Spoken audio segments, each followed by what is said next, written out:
আমার গাড়ি নিয়ে যাওয়ার আবার ইচ্ছা ছিল, কিন্তু এখানে মেন লোকালরা বললো যে ওখানে প্রায় 10 ইঞ্চি মতন বরফ হয়ে গেছে, গাড়ি নিয়ে যাওয়াটা কিন্তু রিস্ক হয়ে যাবে। ট্রাই করি, আমরা কাটাউতেও দেখি আমরা কতটা যেতে পারি, কারণ এখানে টায়ারের মার্ক করাই আছে। স্নোফল এমনিতেই হচ্ছে আর রাস্তাতেও অনেকটাই স্নো জমে গেছে, তো আমরা যদি ওপরে যাই, যদি ফেসে যাই, এখানে কেউ নেই রেস্কিউ করার মতো। জায়গাটার কি বিভৎস রূপ!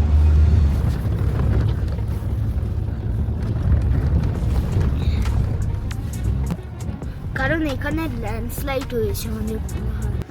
প্রকৃতির আগে তো কেউ কিছু করতে পারে না, দেখতেই পাচ্ছ আমরা অনেকটাই ট্রাই করলাম।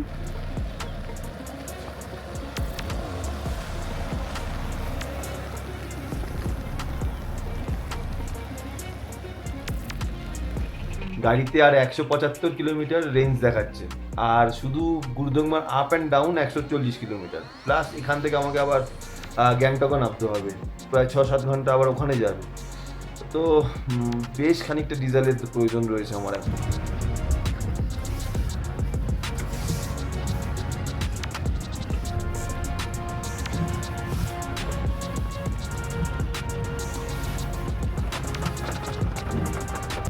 যারা তাদের স্ত্রীকে নিয়ে এসছে তাদের অবস্থা ভাবো তো, স্ত্রীকে নামিয়ে দিচ্ছে, আমি এরকম রাস্তা দিয়ে যাওয়া।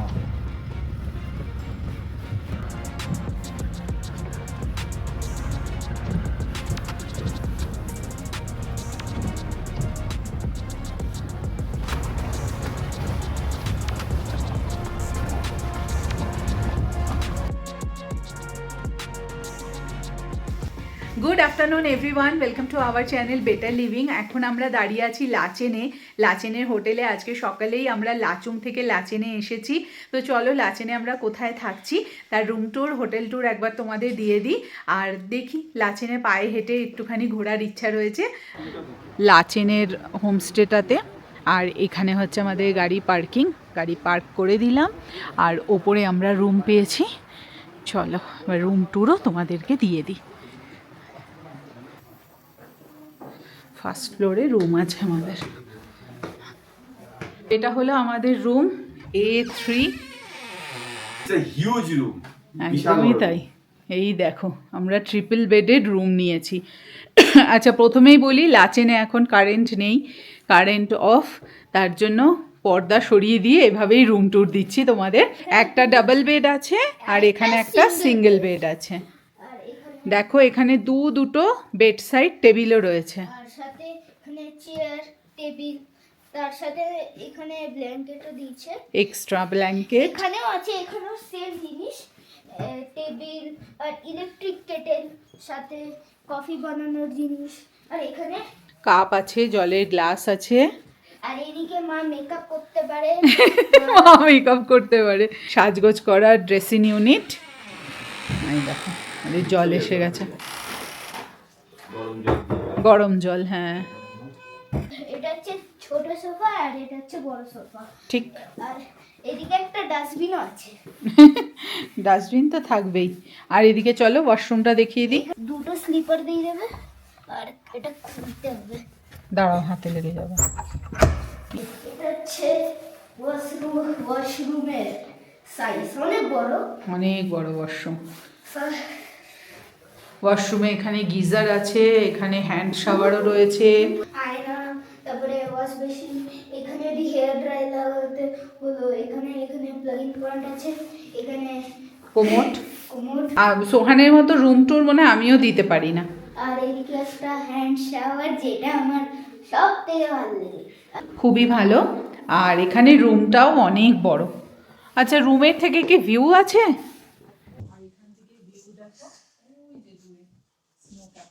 তাহলে এত সুন্দর সুন্দর যে রুমগুলো দেখছেন আমাদের মঙ্গন থেকে শুরু করে লাচুং থেকে শুরু করে আজকে আমরা এসে পৌঁছালাম লাচেন, আর এইবারে আমরা কিন্তু খুব খুব স্যাটিসফাই।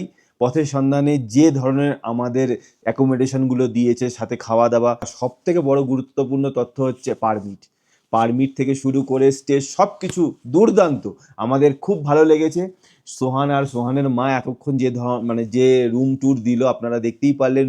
আর আমরা যারা গাড়ি নিয়ে আসি তাদের জন্য তো পার্কিংয়ের ব্যবস্থা বলে আমার ফার্স্ট প্রায়োরিটি ছিল, সেইটাও খুব ভালো পেয়ে গেছি।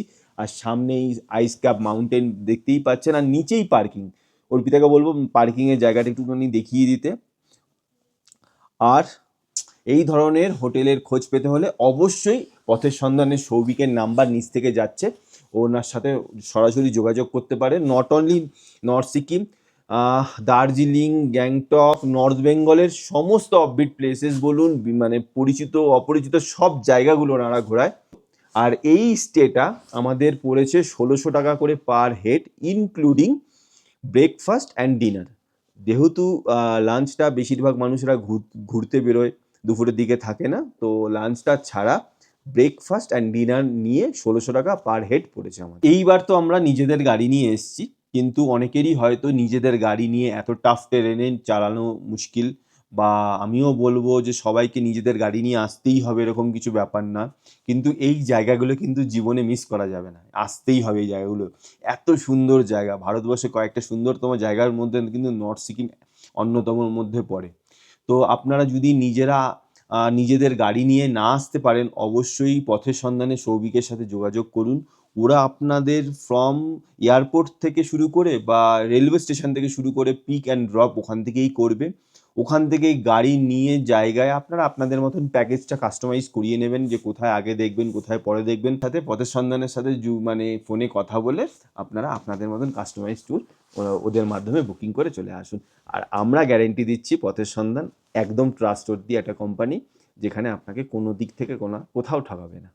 তো আমরা এখন বেরিয়ে পড়েছি পায়ে পায়ে হেঁটে লাচেন ঘুরবো বলে। গাড়ি এখন রেস্ট নেবে, এবার আমরা তো রেস্ট নিয়েই যাচ্ছিলাম, আর এবার গাড়ি রেস্ট নেবে, এবার আমরা চলো। এই রাস্তা দিয়ে বাদিকে গেলেই দ্য মাইটি গুরুদংমার লেক, যার জন্য বাড়ি থেকে এত দূরে আসা।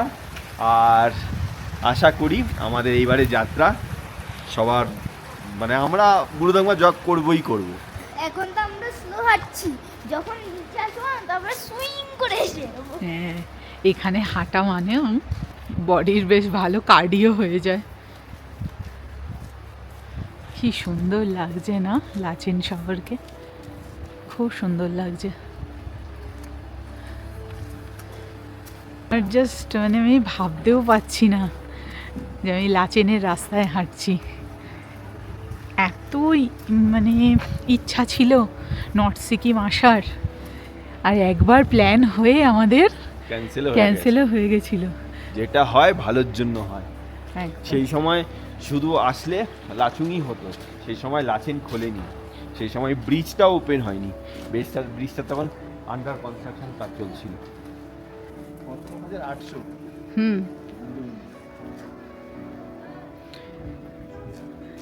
এখানে দেখো ম্যাপ দেওয়া আছে। গুরুদম্মা লেক 17,800। আর কালা পাথরটা কোন দিকে? এই থাঙ্গু থেকে একটা রাস্তা বাঁদিকে চলে এই যাচ্ছে। রাস্তাটাই মানে কালা পাথরের দিকে গেছে। কালা পাথরের দিকে যাচ্ছে। কেলিবের থেকে একটা কেভ যাচ্ছে। লাচেনের অ্যাক্সিস ব্যাংক কিন্তু এখন বন্ধ। প্রচুর হোটেল আছে,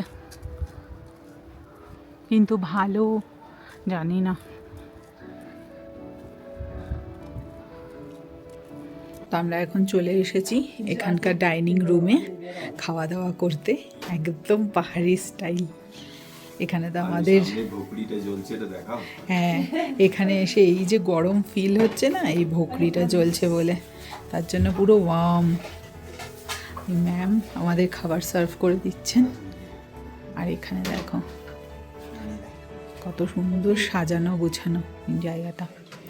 আর আমাদের লাঞ্চে এসেছে স্যালাড আছে, হ্যাঁ ফুলকপি, সবজি, এখানে ডাল, চিকেন। ম্যাম বাংলা বলছে, আর ও তো বাঙালি, ওর সাথে বাংলাতেই কথা বলি।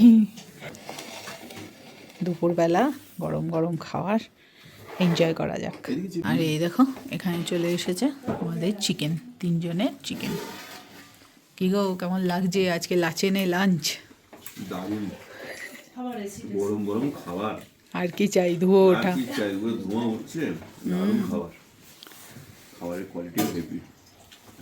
আর সোহান আগে স্যালাড দিয়ে শুরু করেছে, খাও। এখানে লাচেনের একটা ছবি রয়েছে, এখানে দেখাই যাচ্ছে যে টোটাল এরিয়া হচ্ছে 21.24 স্কোয়ার কিলোমিটার। এখন দুপুর 2:30 বাজে আর আমরা বেরোচ্ছি লাচেন মনাস্ট্রি দেখতে। আর তার পাশাপাশি এখানে আরেকটা পয়েন্ট আছে।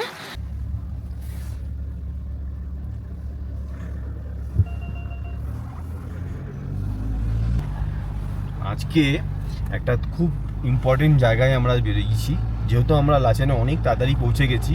আমরা লাঞ্চ করার পর হোটেলে সব কিছু রেখে দিয়ে এসে তারপরে আমরা এখন একটা মিড পয়েন্টে যাচ্ছি, যেখানে তিস্তা আর এখানকার ভাষায় রৌনক নদী, এই তিস্তা নদী আর রৌনক নদীর দুটো সঙ্গম, যেটা রৌনক নদীর মাধ্যমে এসে তিস্তার সাথে মিলিত হয়েছিল, এবং যার ফলে 2023-এ সেই ভয়ঙ্কর যে ঘটনাটা ঘটেছিল, চুংথাং ড্যাম ভেঙে দেওয়া, কত মানুষের জীবনহানি ঘটা, বা কত মানে দীর্ঘদিন নর্থ সিকিম বন্ধ থাকা, মেন কারণই ছিল কিন্তু এই মিড পয়েন্টটা। এই মিড পয়েন্টটার থেকে কিন্তু শুরু হয়েছিল এই ধ্বংসলীলা।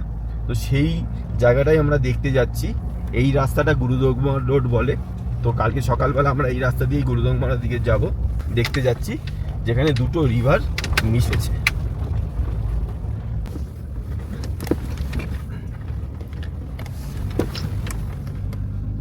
কিছু কিছু জায়গা লাচেনের খুব খারাপ।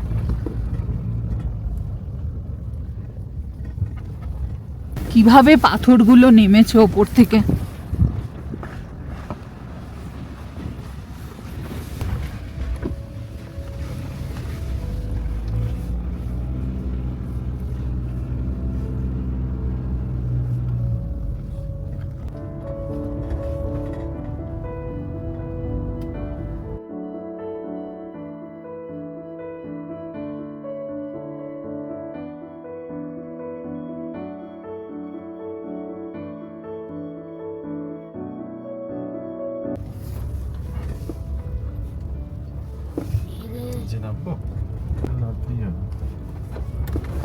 ও রাস্তা, এইটাই হচ্ছে সেই ভয়ানক জায়গাটা।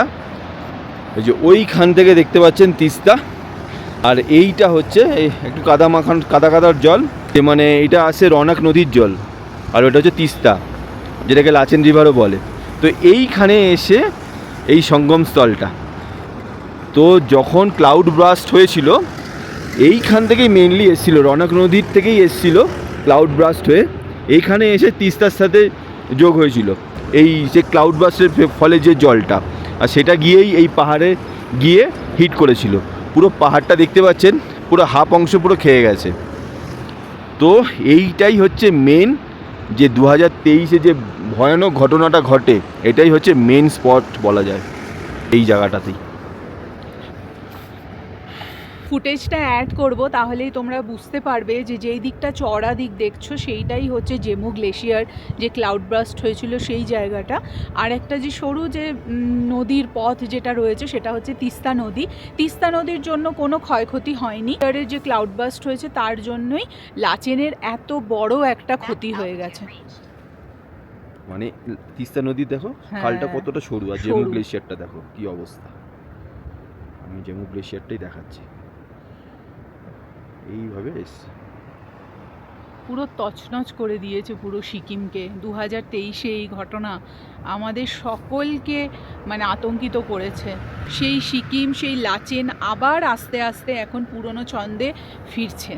আর সিকিমের এই ট্রিপে তোমরা আমাদের চ্যানেলে যা যা ড্রোন ফুটেজ দেখেছো সেগুলো সমস্ত কিছুই কিন্তু আর্মি পারমিশন নিয়ে তারপরে ক্যাপচার করা। উইদাউট তাদের পারমিশন আমরা কোনো জায়গাতে ড্রোন ফ্লাই করিনি, সেটা করা উচিতও না, কারণ এটা আমাদের দেশের সিকিউরিটির ব্যাপার।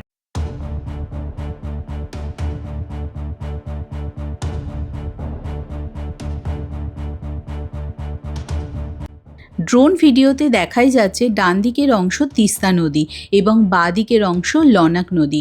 এই লনাক নদী লনাক লেক থেকে সৃষ্টি হয়েছে। এই লেকের জলটি পুরোপুরিভাবে গ্লেশিয়ারের জলে পুষ্ট। 2023 সালের অক্টোবরে সেই ভয়াল রাত, যা সিকিমের ইতিহাসে এক গভীর ক্ষতের চিহ্ন হয়ে রয়ে গেছে। 3রা অক্টোবর গভীর রাত, চারিদিকে নিস্তব্ধতা। হঠাৎ উত্তর সিকিমের আকাশে শুরু হয় প্রবল মেঘভাঙা বৃষ্টি। সেই সঙ্গে ঘটে যায় এক ভয়াবহ প্রাকৃতিক বিপর্যয়, দক্ষিণ লোনাক হিমবাহ হ্রদের আকস্মিক বিস্ফোরণ, যাকে বলা হয় glacial lake outburst flood, GLOF। মুহূর্তের মধ্যে হিমবাহ হ্রদের বিশাল জলরাশি নেমে আসে তিস্তা নদীর উপত্যকার দিকে। ভয়ঙ্কর বেগে ছুটে চলা সেই জলধারা লাচেন উপত্যকা থেকে শুরু করে মঙ্গন, গ্যাংটক, প্যাকিয়াং এবং নামচি পর্যন্ত তছনছ করে দেয় সব কিছু। এই বিপর্যয়ের সবচেয়ে বড় আঘাত পড়ে চুংথাংয়ে অবস্থিত তিস্তা 3 জলবিদ্যুৎ প্রকল্পের ওপর। মুহূর্তে ধ্বংস হয়ে যায় পুরো বাঁধ। নদীর স্রোত এতটাই ভয়ঙ্কর ছিল যে অন্তত 15টি প্রধান সেতু ভেঙে যায় এবং জাতীয় সড়ক NH-10 বড় অংশ ভেঙে পড়ে। ফলে সিকিম কার্যত দেশের বাকি অংশ থেকে বিচ্ছিন্ন হয়ে যায়। মানবিক ক্ষয়ক্ষতিও ছিল ভয়াবহ।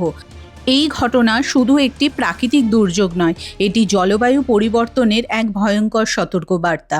হিমবাহের দ্রুত গলন, অস্বাভাবিক বৃষ্টিপাত সব মিলিয়ে ভবিষ্যতের জন্য এক গভীর উদ্বেগের ইঙ্গিত দেয়। তিস্তা নদীর সেই উন্মত্ত স্রোত শুধু ঘরবাড়ি বা সেতু ভাসিয়ে দেয়নি, নিয়ে গেছে অসংখ্য স্বপ্ন, জীবন আর স্মৃতি। প্রকৃতি যখন রূপ বদলায়, তখন তার শক্তির সামনে মানুষ কতটা অসহায়, সিকিমের এই বিপর্যয় তারই এক নির্মম উদাহরণ।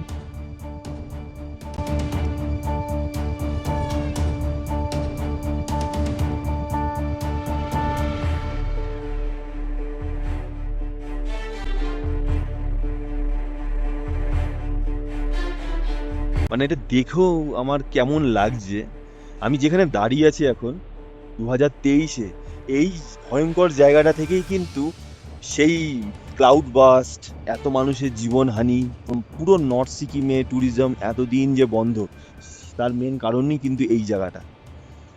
এই জায়গাটাই হচ্ছে সেই সঙ্গম জায়গাটা, যেখান থেকে এক সাইড থেকে চলে এসে রনক নদী আর এক দিক থেকে তিস্তা, এই দুটোরই কিন্তু মিলনস্থল থেকে এই ঘটনা ঘটে।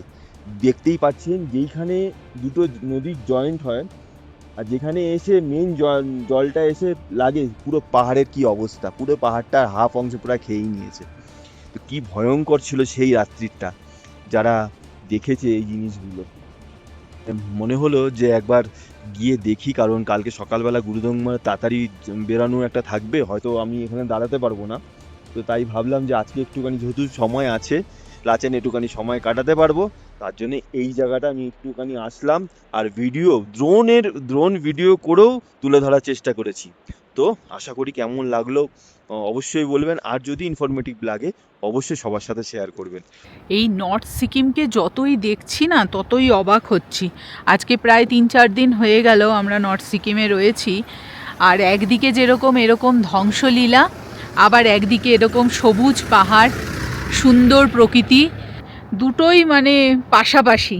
সৌন্দর্য আর ধ্বংস, এ যেন দুয়ের এক মেলবন্ধন। মনাস্টারি, আমরা এখন চলেছি লাচেন মনাস্ট্রির দিকে। মনাস্টারি আছে মনাস্ট্রি।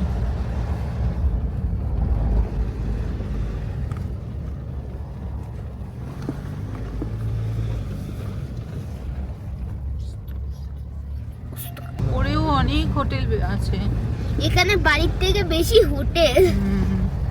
এই যে সামনে মনাস্ট্রি, মনাস্ট্রিটা আমি জানি মনাস্ট্রির গেট। আমি জানি না, হ্যাঁ, লেখাই তো না। বাড়ি এত দূর উঠিয়ে আমরা এখন মনেস্ট্রি দর্শন করতে আসলাম, তাও আবার কোথাকার, লাচেনের।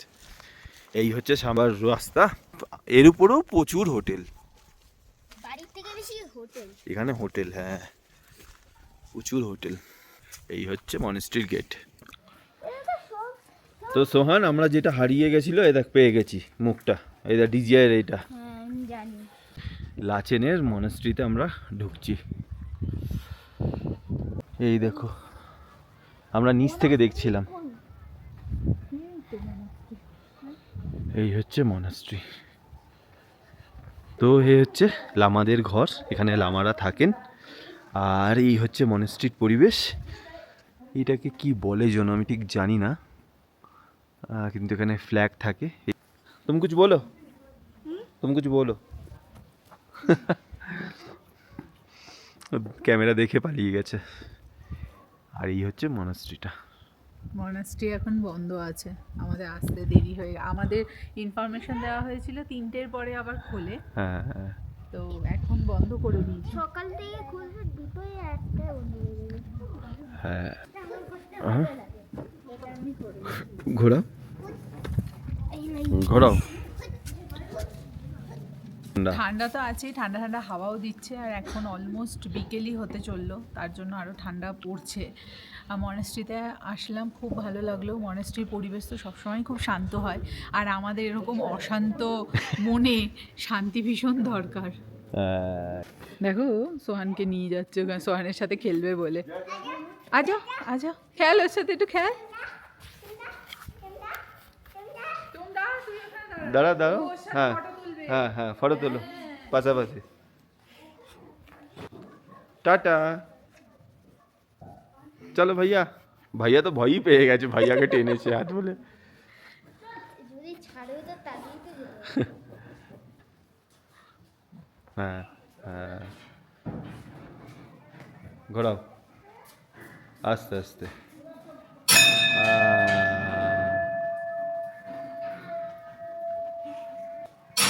ব্যাস ছেড়ে দাও। এই মনেস্ট্রিটা একদম পাহাড়ের চূড়াতে, আর এই হচ্ছে পুরো নিচে আমাদের লাচেন সিটি। কি দুর্দান্ত লাগছে। ওখান থেকে একটা নাম না জানা একটা পাখি ডাকছে, কি সুন্দর। হুম, শোনো, ভালো করে ধরে রাখিস। ওটা না, ওটা ছাড়, ওটা ওর ম্যাপ ইয়ে হয়ে যাবে।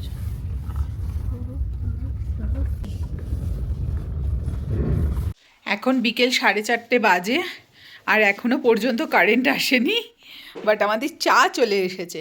চা এসেছে, আর সুন্দর বিস্কিট, নিমকি, গরম গরম চা। তো এখানকার আতিথেয়তায় তো আমরা মুগ্ধ হয়ে যাচ্ছি। তো আমরা এখন ডিনার করতে চলে এসেছি এখানের ডাইনিং রুমে। আজকে ডিনারে আছে দেখো ভাত, তার সাথে এখানে ডাল, এখানে একটা ভেন্ডির সবজি, এখানে ডিম কারি, আর এখানে আবার স্যালাডও আছে। দুপুরবেলা থেকে আমরা খাচ্ছি, এক একটা খাবারের এত সুন্দর কোয়ালিটি, এত টেস্টি। আর এই দাদারই হচ্ছে ইনি ওনার, আর উনি হচ্ছে ওনার ওয়াইফ, ম্যামই সব রান্না বান্না করেছে যেরকম। আর সেরকম ঘরগুলোও দেখলেন যে ঘরগুলো দুর্দান্ত কোয়ালিটি, বেস্ট। আর যারা যারা গাড়ি নিয়ে আসবেন তাদের জন্য তো অফুরন্ত পার্কিং, যেটা বললাম আমি শুরুতেই, সব দিক থেকে ভালো। এবার তুমিও খাওয়া শুরু করো। হ্যাঁ, আমি এবার শুরু করি। সোহানও অলরেডি খাচ্ছে আস্তে আস্তে। The next day. Good morning everyone, welcome to our channel better living. আজ হচ্ছে 24 তারিখ, আর আমরা এখন দাঁড়িয়ে আছি লাচেনে। সকাল 6:30 বাজে। আমরা বেরোচ্ছি আজকে মাইতি গুরুদম্বারের উদ্দেশ্যে। বাট প্রকৃতি এত প্রতিকূল, কালকে সারা রাত কারেন্ট ছিল না, বৃষ্টি হয়েছে, আকাশে প্রচণ্ড মেঘ। তো আমরা সবাই মিলে খুব প্রেয়ার করছি যাতে আমাদের আজকে গুরুদম্বার জার্নিটা যাতে সাকসেসফুল হয়। চলো, বাকি কথা গাড়ির মধ্যে হচ্ছে। এই হলো লাচেনের সকালের পরিবেশ, দেখতেই পাচ্ছ। ফুল ক্লাউডি ওয়েদার, বৃষ্টি হচ্ছে।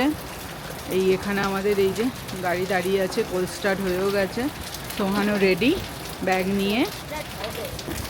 থাঙ্গুটা পেরিয়ে গেলে আর কোনো টেনশন নেই। ওইদিকে বলছে গুরুদম্বারের রাস্তা ক্লিয়ার। থাঙ্গু পর্যন্ত পেরোনোটাই হচ্ছে challenge due to heavy snowfall.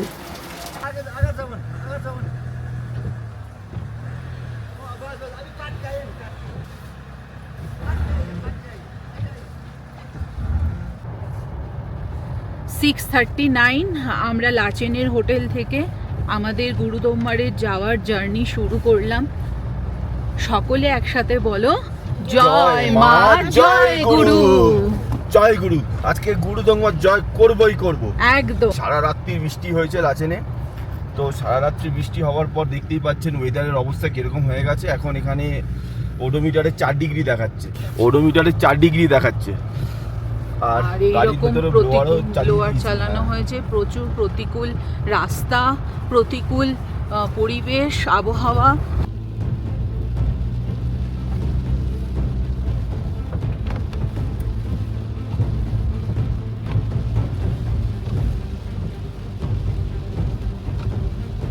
এখানে তো নেটওয়ার্কের কোনো ইয়ে 60 নেই। মানে যাতায়াত নিয়ে আপ অ্যান্ড ডাউন নিয়ে 140 কিলোমিটার 140 কিলোমিটার।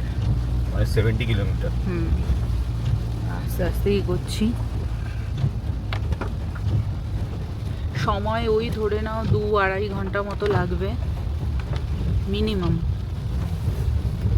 এখানেই তো বাবা পারমিশন নিয়েছিল না? হ্যাঁ, ড্রোন পারমিশন এখানে আর্মিরা ছিল, আমি এখান থেকে আমাদের কাছে জিজ্ঞাসা করে পারমিশন নিচ্ছি।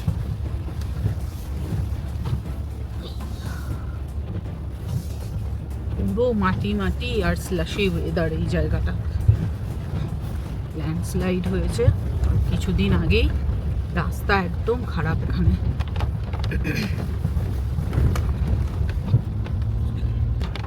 আজকে আমাদের সেরকম কোথাও যাওয়ার ইয়ে নেই, না মানে কালাপাত্থার যে আমাদের যেতেই হবে না এরকম না, কিছু এরকম কিছু নেই কিন্তু আমাদের গুরুদৌমাটার জন্যই আমাদের এই নর্থ সিকিমে এবারে ট্রিপ শুরু করেছিলাম। একদম। গুরুদম সেটাই আমি ভগবানের কাছে প্রার্থনা করছি যেন আমরা সপরিবারে ঠিকঠাক ভাবে হ্যাঁ। আমরা যেন গুরুদম্মার অব্দি পৌঁছে যাই। আর এই পোর্শন প্যাচটা মানে অনেকটাই খারাপ রাস্তা।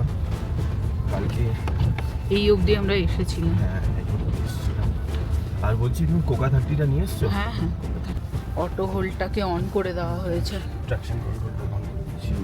ট্রাকশন না, গাড়ি আস্তে আস্তে মাটি কামড়ে হিল নামবে। ডিসেন্ট মোড করে দিবে। হ্যাঁ, চূড়ান্ত খারাপ। মানে বিআরও আবার ঠিক করবে। হ্যাঁ, একটা রাস্তা ভেঙে গেছে, এখন এই রাস্তাটা আবার বিআরও আবার তৈরি করবে। জয়গুরু, জয়গুরু। গাড়িগুলো যাচ্ছে। गुरुदम्बारी अच्छे, गुरुदम्बारी या काला पत्थर।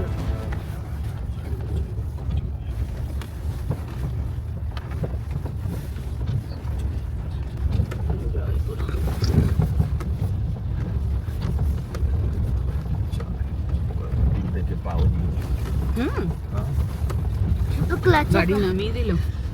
শুধু অ্যাক্সিলেটরেই পা দিয়েছে এখনো। Hill descent mode of.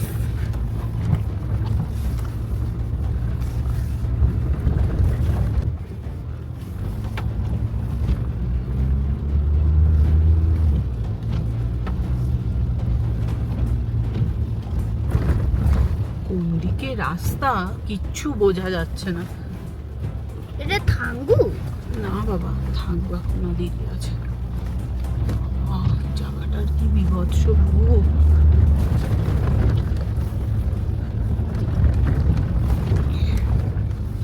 এই রাস্তাটা খারাপ। এইখানটাই খুব খারাপ। কারণ এখানে ল্যান্ডস্লাইড হয়েছে অনেক মনে হয়। এবার রাস্তা এখনো তৈরি হয়নি। এখানে হেভি ল্যান্ডস্লাইড হয়েছে কারণ সামনে দেখুন, সামনে পাথর টাথর আছে তো।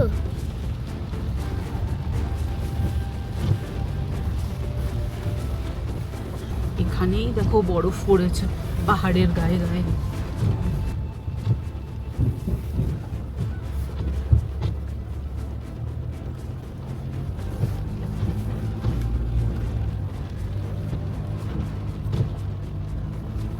কাজ করি তোমার 4H দিয়ে দিয়ে দাও। এখানে 4H লাগিয়ে দিলাম কারণ বেশ স্টিফ চড়াই রয়েছে। স্টিফ চড়াই, তার উপরে বৃষ্টিও হচ্ছে না, রাস্তা পুরো কাদা কাদা হয়ে গেছে। রাস্তার যা কন্ডিশন।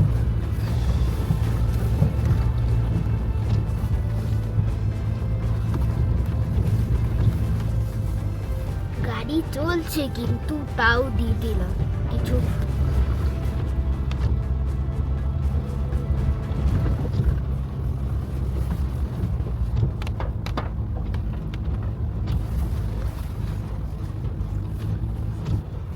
ধরে বসবে। সামনের কাছটা একটু ক্লিয়ার আছে বলে সামনে থেকেই তুলছি, এটা তো পুরো ফগ হয়ে গেছে। বাপরে, একটা পাহাড় থেকে নামা আরেকটা পাহাড়ে ওঠার যে প্যাচটা সত্যি ভীষণ খারাপ। 4H এঙ্গেজটাকে অফ করে দিলাম, হ্যাঁ, কারণ আবার উঠে গেছি। অনেকেই বলবে সামনের গাড়িটা দেখে এদের তো 4H নেই, 4x4 নেই। আমি ভাই যখন আমার গাড়িতে এই ভগবান এরকম সুযোগ দিয়েছে আমাকে এই গাড়ি কেনার, আমি আমার পরিবারের সেফটি নিয়ে খুব কনসার্ন। তো যেখানে দেখবো যেখানে সমস্যা আছে, যেখানে দেখবো গাড়ি উঠতে অসুবিধা হবে বা গাড়ি নামতে অসুবিধা হবে, সেখানে গাড়ি যেটার জন্য যেটা স্পেসিফিক দেওয়া আছে মাহিন্দ্রা, সেইটা আমি ইউজ করবই করব, যেটা এঙ্গেজ করার। এটা দেওয়াই তো হয়েছে তার জন্য। হ্যাঁ, কারণ আমার কাছে সেফটি সিকিউরিটি আমার পরিবারের আগে। বাদ বাকি আমি এখানে ড্রাইভিং কাউকে শেখাতেও আসিনি বা শিখতেও আসিনি। আমি যেটুখানি জানি ওইটুখানি কারেজ নিয়েই আজকে এতদিন পর্যন্ত সারা ভারতবর্ষের অনেক জায়গা আমরা ঘুরে বেরিয়েছি। আর আশা করি আমরা সোলো ড্রাইভ করি, আপনারা সবাই জানেন। আর আমরা এইভাবেই ড্রাইভ করতে অভ্যস্ত, আমাদের ভালোও লাগে নিজেরা সোলো ড্রাইভ করতে। আর এরকম সামনে বরফের পাহাড়, আর সামনে আজকে মাত্র 3টে আমার আগে গাড়ি রয়েছে। সারা রাত শুধু এখানে বরফই পড়েছে গো। দেখো গাছগুলো পুরো সাদা হয়ে গেছে উপরে। বাবা, সামনে দেখো স্নো ক্যাপ মাউন্টেন, পুরো বরফ পড়েছে এগুলো পুরো সারা রাতের বৃষ্টিতে। বাইরে এখন 3 ডিগ্রি। থাঙ্গু পর্যন্ত একটু ওয়েদার এরকম থাকবে, তারপর তো বলছে রাস্তা ক্লিয়ার। থাঙ্গুটা পেরানোটাই হচ্ছে চ্যালেঞ্জ। এই 5 থেকে 6 কিলোমিটার রাস্তা বিশাল টাফ, মানে তার মধ্যে এরকম বৃষ্টির ওয়েদার। এই যে এখান থেকে মোটামুটি বরফ চালু হয়ে গেল। দেখো, হ্যাঁ, এই যে রাস্তার দুধারে বরফ দেখো পড়ে রয়েছে, সব বরফ পড়েছে। আমরা গাড়ির ভেতর কিছু বুঝতেই পারছি না। না, বাইরে এখন 2 ডিগ্রি। বাইরে 2 ডিগ্রি, গাড়িতে ব্লোয়ার চলছে বলে কিচ্ছু বোঝা যাচ্ছে না। আরামদায়কই ওয়েদার। এই দেখো সোহান, দেখ দুপাশে স্নো পড়ে আছে। মনে হচ্ছে পুরো হেভেন, মায়াবী একটা জায়গায় আমরা পৌঁছে গেছি। গাছের ডালগুলো পুরো সাদা, পুরো সাদা। বরফ। এইরকম দৃশ্য আমি আগে দেখিনি। আমরা অনেক জায়গায় বরফ দেখেছি, কিন্তু এরকম বরফ দেখিনি। এবারে ব্ল্যাক আইস। ব্ল্যাক আইস? এই যে নিচে নিচে ব্ল্যাক আইস হয়ে গেছে। গাড়িগুলো দেখছে না, সামনে আরো আস্তে আস্তে হয়ে গেল, সব আইস জমে আছে।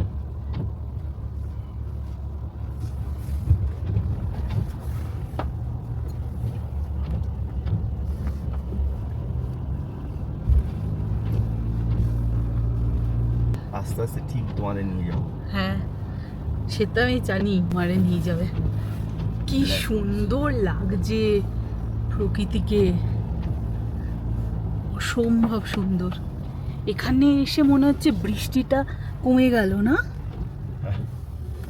বৃষ্টিটা কমলো না, বৃষ্টি তো পড়েই যাচ্ছে। আর পুরো রাস্তা পুরো ব্ল্যাক আইসে ভরে গেছে। পুরো রাস্তার উপরে দেখো পুরো বরফ, বরফের স্তর।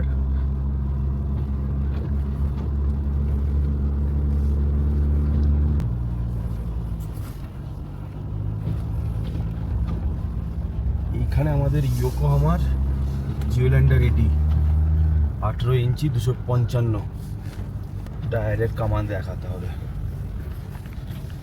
কেন গাড়ি কিনেই আমরা টায়ার চেঞ্জ করি না, এটা সবার প্রশ্ন।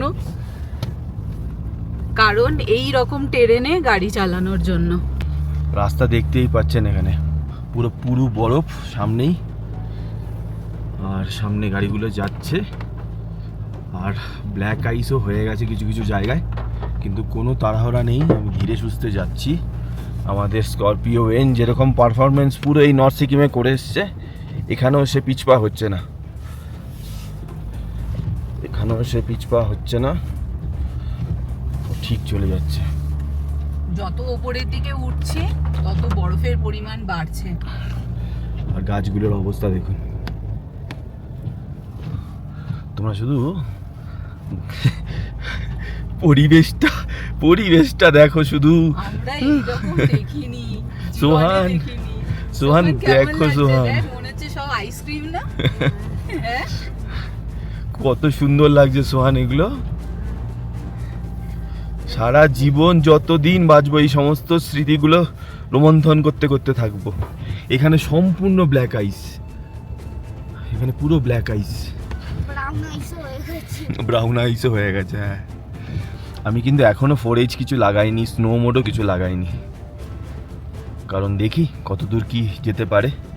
তারপরে তো আমার গাড়ি ক্যাপেবল কতটা সেটা আপনারাও জানেন।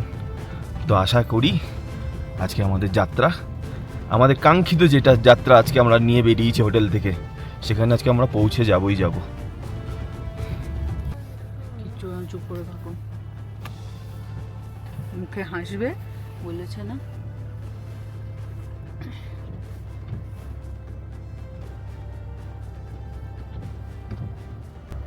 এইটা একটা ভিউ পয়েন্ট, এখানে ওই জন্য সব গাড়িগুলো দাঁড়িয়েছে। চলে যাবে, বুঝেছো তো, এদের চিন্তা ভাবনা সব তাই রয়েছে। তো আমরা 4H দিয়ে আর স্নো মোডে দিয়ে আস্তে আস্তে সামনের দিকে এগোচ্ছি। ওরা তো সব ভয় পাইয়ে দিচ্ছে, যাবেন না ঘুরে চলে যান। সো ট্রাই করি, আমরা কাটাউতেও দেখি আমরা কতটা যেতে পারি, কারণ এখানে টায়ারের মার্ক করাই আছে। তোমার বর অত হারার লোক না, আমি যতদূর পারবো আমি পারবো দেখবো, তারপর যখন মনে হবে যে আমি পারবো না, আমি ঠিক রিটার্ন নিয়ে চলে আসবো। আমার কর্তামশাই এখন পুরো জিদে এড়ে রয়েছে যে না, আমি গিয়ে আমি দেখবো, আমি কারোর কথা আমি শুনবো না। 12 কিলোমিটার আছে এখান থেকে চেকপোস্ট আসতে। এখানে শুধু আর্মি ট্রাক গেছে আর কি, আর ডাউন আছে কিন্তু ওখানে।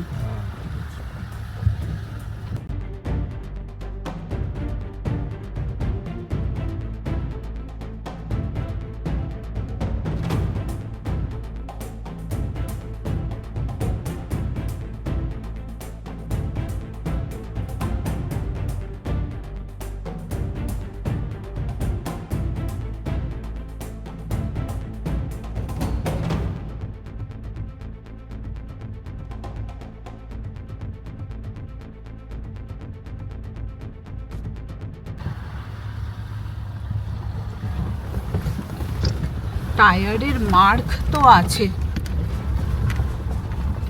আর্মিদের গাড়ি গেছে। হ্যাঁ, আর্মিদের গাড়ি গেছে।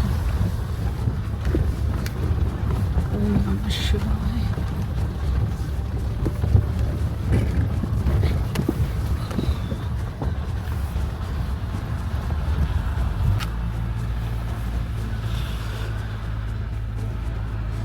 গাড়ির ট্র্যাকশন কন্ট্রোল, গাড়ির 4H স্নো মোড সব অন করে দিয়েছি। ট্র্যাকশন কন্ট্রোলের আওয়াজ পাচ্ছে না করে চলে আসে। ট্র্যাকশন মোড না, এটা hill descent mode. Okay, 7 let's go this. পম জিজ্ঞাসা করে যা সকতে সব যা सकते।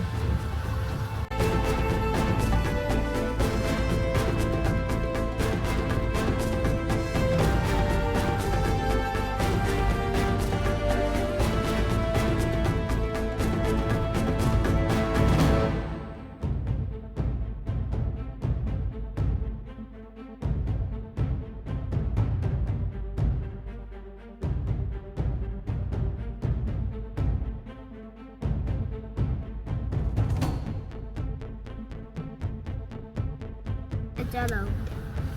জয় জয়।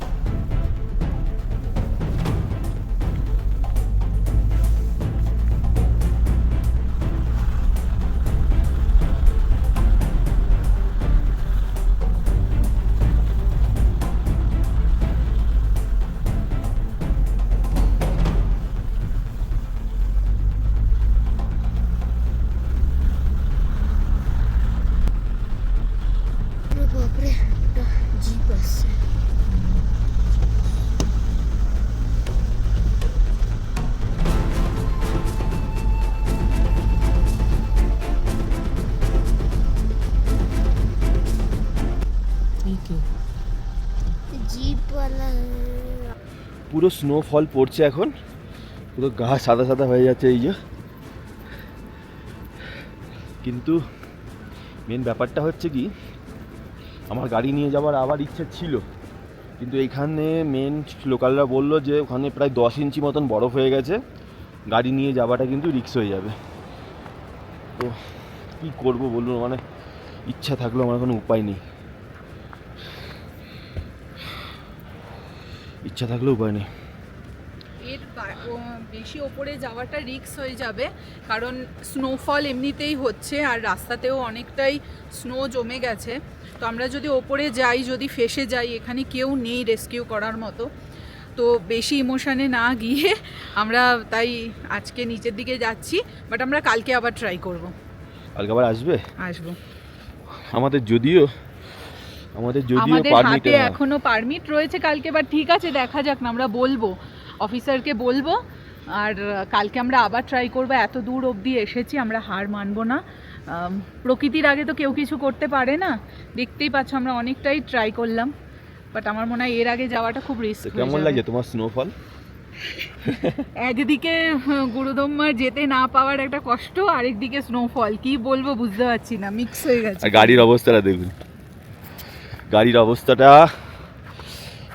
এই হচ্ছে। আমার গাড়ির এখানে পুরো বরফ জমে গেছে, বরফে জমে ক্ষীর। সোহান ভেতরেই ওয়েট করছে, ওকে আর বাইরে নিয়ে আসলাম না। আর এই হচ্ছে ওয়ান্ডারল্যান্ড।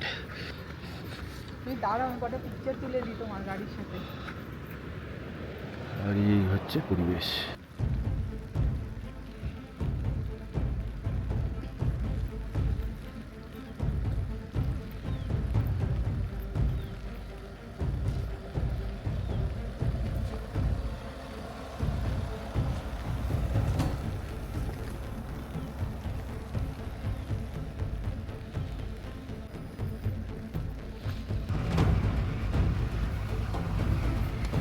আজকের দিনটা শুরু হয়েছিল অনেক আশা আর উত্তেজনা নিয়ে। আমাদের লক্ষ্য ছিল বহুদিনের স্বপ্ন, গুরুদম্মার লেক পৌঁছানো। কিন্তু পাহাড়ের প্রকৃতি যে কতটা অনিশ্চিত, আজ আবার তা আমাদের মনে করিয়ে দিল।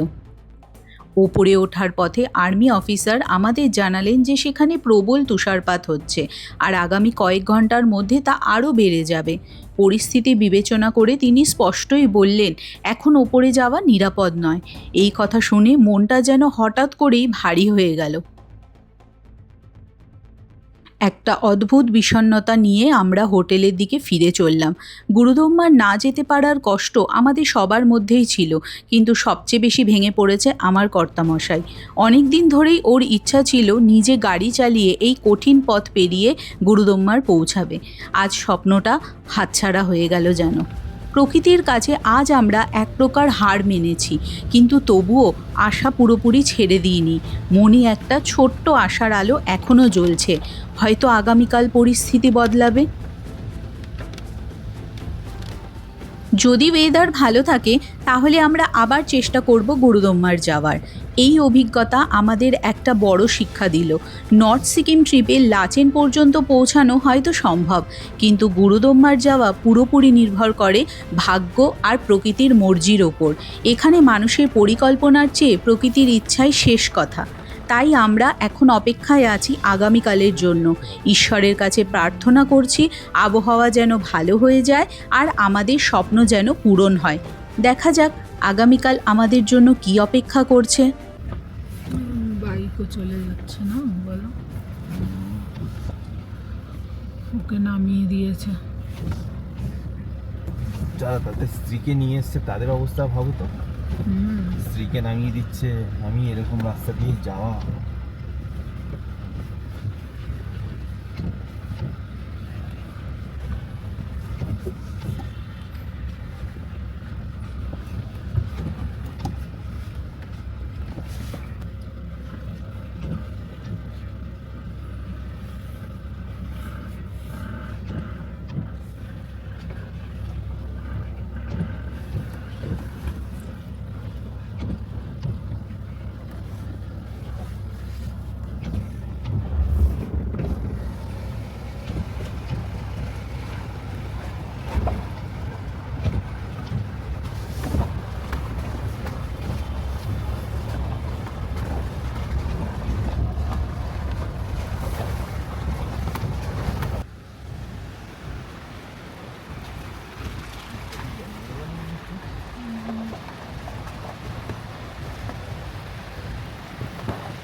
এখন দুপুর 3টে বাজে, আমাদের লাঞ্চ হয়ে গেছে, আমরা এখন রুমেই বসে আছি। বাইরে অ্যাজ ইউজুয়াল এখনও বৃষ্টি হচ্ছে।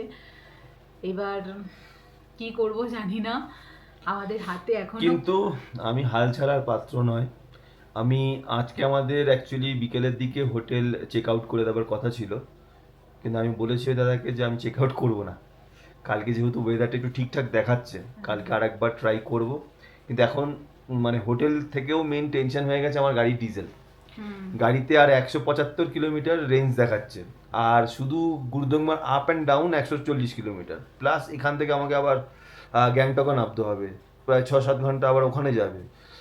তো বেশ খানিকটা ডিজেলের প্রয়োজন রয়েছে আমার এখন, ওইটা নিয়ে এখন একটা চিন্তার বিষয়। মানে এটা তোমাদেরকে বলতে চাই, কেউ যদি বাই কার যদি নর্থ সিকিম প্ল্যান করো, লাচেন লাচুং যাই হোক, তাহলে অবশ্যই কিন্তু জেরিক্যান ক্যারি করতেই হবে। হ্যাঁ, জেরিক্যান ছাড়া কিন্তু উপায় নেই। জেরিক্যানটা ক্যারি করা উচিতই, যেটা আমি ভুল করেছি জেরিক্যানটা না নিয়ে। 55 লিটার্সের ট্যাঙ্ক, কিন্তু আমি ভেবেছিলাম হয়ে যাবে, কিন্তু বর্ষা কাদাতে যে এরকম কন্ডিশন হয়ে যাবে আমিও ঠিক উপলব্ধি করিনি। আমরা মোটামুটি এখানে প্রায় আটকেই গেছি। তো দেখা যাক আজকে। তবে এই যে হোটেলের যিনি ওনার আছেন তিনি এত ভালো, এটা তো বলতেই হবে, ভীষণ ভালো বলেছে। আমি নিচের থেকে আমি ডিজেল নিয়ে আসার ব্যবস্থা করছি আমাদের গাড়ির জন্য, প্লাস খাওয়া দাওয়া থেকে শুরু করে গরম জল। আর লাচেনে আরেকটা যেটা বড় প্রবলেম সেটা হচ্ছে ইলেকট্রিসিটি। ইলেকট্রিসিটি আসবে হচ্ছে সারাদিনে মনে হয় 2 থেকে 3 ঘন্টার জন্য, তাও আবার সন্ধ্যেবেলার পরে। এই যে এখনো নো ইলেকট্রিসিটি। হাই অল্টিটিউড জায়গা, প্লাস 9-10 হাজারের উপরে মানে উঁচু, প্লাস এখানে জল ঠান্ডা, সবকিছু মিলিয়ে আমরা একটুখানি ঘেটে গেছি।